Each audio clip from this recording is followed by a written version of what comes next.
भारत के सबसे प्रमुख त्योहारों में से एक है दीपावली। दीपों का ये 5 दिन वाला त्योहार होता है।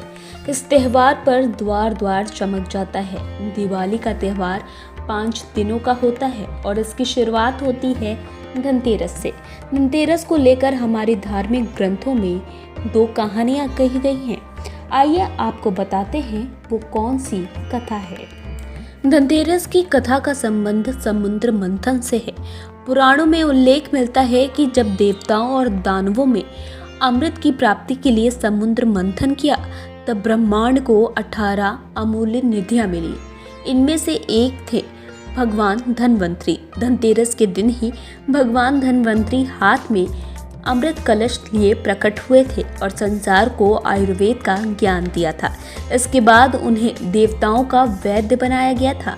धन्वंतरी जी के हाथ में अमृत कलश की याद में ही धनतेरस पर बर्तन खरीदने की परंपरा शुरू हुई।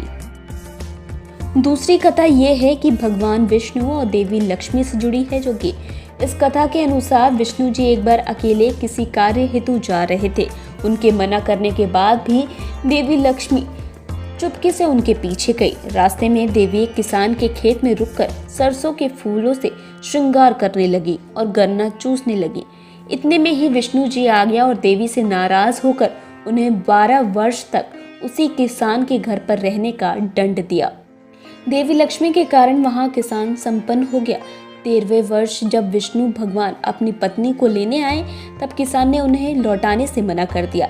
इस पर लक्ष्मी जी ने कहा कि कल तेरस है, कल तुम तांबे के कलश में रुपया भरकर घी का दीपक जलाकर शाम के समय मेरी पूजा करना। इस पूजा के बाद तुम्हारा घर छोड़कर साल भर तक नहीं जाऊंगी।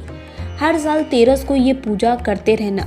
किसान ने माता की बताई विधि की पूजा की और अटूट संपत्ति के साथ सुखी जीवन व्यतीत किया। इसी तरह कार्तिक मास के तेरस के नाम से धनतेरस पड़ गया और बर्तन की पूजा की परंपरा शुरू हो गई। इस वीडियो में फिलहाल इतना ही। ऐसी ही तमाम जानकारियों के लिए बोल्ड स्काई को सब्सक्राइब करना बिल्कुल ना भूलें।